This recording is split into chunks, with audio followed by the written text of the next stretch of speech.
Hey, hello everybody. How are you? I hope you all are fine. So, guys, today we will be discussing another lecture on linear equation on single variable. Okay. So, we will be discussing a question related to isosceles triangle today. So, guys, we have another question from the NCERT mathematics book of class 8th. So, we are going to solve this question. This is a good question. You should have to watch it. And guys, we are going to use some methods here. Yes, obviously we will use the transpose method here, and we will learn some concept related to isosceles triangle also. So okay, we should start this now. Solve the question. चलो फिर इस question को करते हैं. Board पे सभी देखें. Let's have a look on the board. Okay guys, now first you should read the question very carefully. The base of an isosceles triangle is 4 by 3 centimetre. What has been given? Base दिया हुआ है isosceles triangle का 4/3 4 by 3 centimetre. Now what question says that the parameter of triangle which is triangle is isosceles. So the parameter of the isosceles triangle is 4 2 by 15. Means in Hindi parameter isosceles triangle का दिया हुआ है 4 सही 2/15 centimetre. So what he is looking for? What he is looking for to ask what is the length of either of the remaining sides. Means guys, let us suppose that this is an isosceles triangle. So first of all, solving this question, okay, we should know one fact about isosceles triangle, that opposite sides of isosceles triangle is always equal. Okay, if you know this fact, that's good. isosceles triangle की opposite sides हमेशा equal होती हैं. ये fact हमको पता रहना चाहिए इस क्वेश्चन को सॉल्व करने से पहले. So let's come back to the question. क्या दे रखा है? सबसे पहले वो पूछ रहा है what is the length of either side of the. एक बेस दिया हुआ है. मींस एक साइड, देखो बेस कोई सा भी मान लो इनमें से, मींस एक साइड दी हुई है.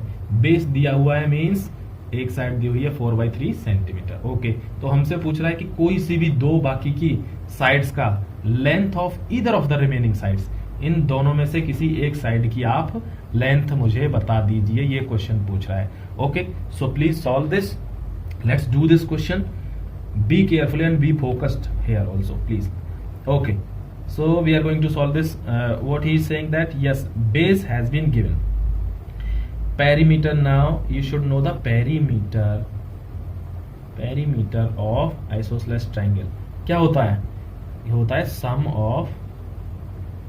of all sides.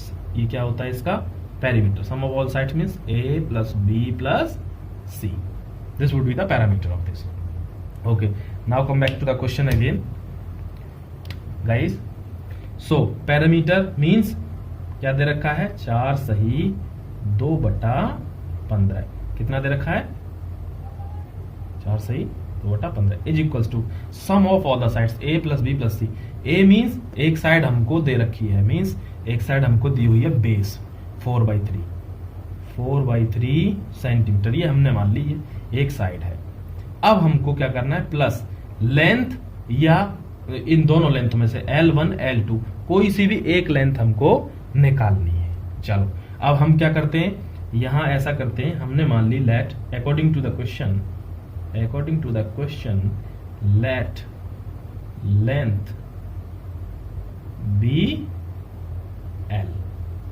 हमने लेंथ को क्या मान लिया? L मान लेते हैं. नाउ यहां तक क्लियर है. चलो अब L मान लिया तो एक लेंथ क्या हो गई यहां L. और ये हम जानते हैं आइसोसेलेस ट्रायंगल के बारे में कि अपोजिट साइड्स हमेशा क्या होती हैं? इक्वल होती हैं. तो मान लो ये L हो गई तो ये भी तो L ही है. एक L हो गई तो ये भी L ही है, ये भी L है, ये भी L है, क्योंकि अपोजिट साइड्स हमेशा इक्वल होती हैं. इज दैट क्लियर है? Okay guys, so move forward. उसके बाद क्या होता है? अब हम इसको थोड़ा सॉल्व कर लेते हैं. 15 चौके 60, 60 और 2 62, 62/15 इज इक्वल्स टू 4/3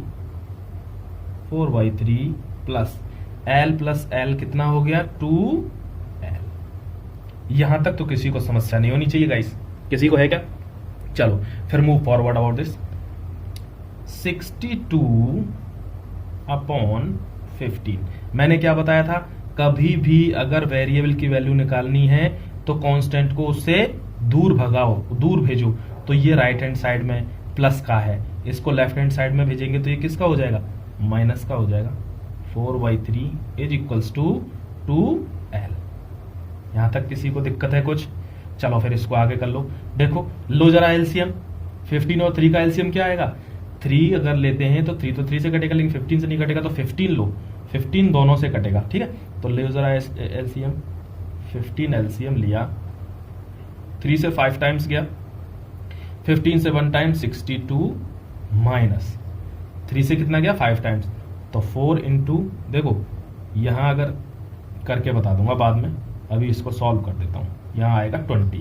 अब यहाँ बता देता हूँ 20 कैसे आया। कुछ लोग इसमें कंफ्यूज हो जाते हैं गाइस, इसीलिए मेरे को बताना पड़ रहा है। देखो इधर अगर मैं एलसीएम लेता हूँ 15, तो 15 3 से कितने बार जाएगा, 5 बार, तो इस 5 का इधर मल्टीप्लाई होगा, मैंने पहले बताया ना।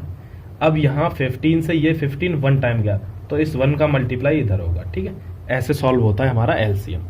अब समझता हूँ मैं, समझ में आ गया होगा। जब इस 5 का ऊपर जाके इधर मल्टीप्लाई होगा तो ये कितना बन गया 20 इज इक्वल टू, ये किसके बराबर है, 2l के बराबर। यहां तक किसी को दिक्कत है क्या?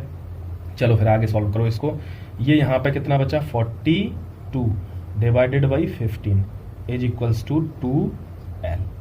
अब हमको क्या करना है, इस l की वैल्यू निकाल लेनी है, बस फिर क्वेश्चन सॉल्व हो जाएगा।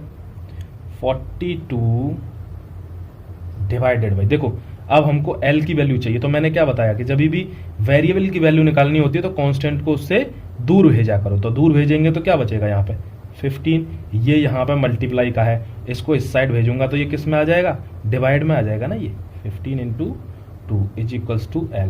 इसको सॉल्व कर दो, आंसर आ जाएगा l is equals to 42 divided by 15 दूनी 30।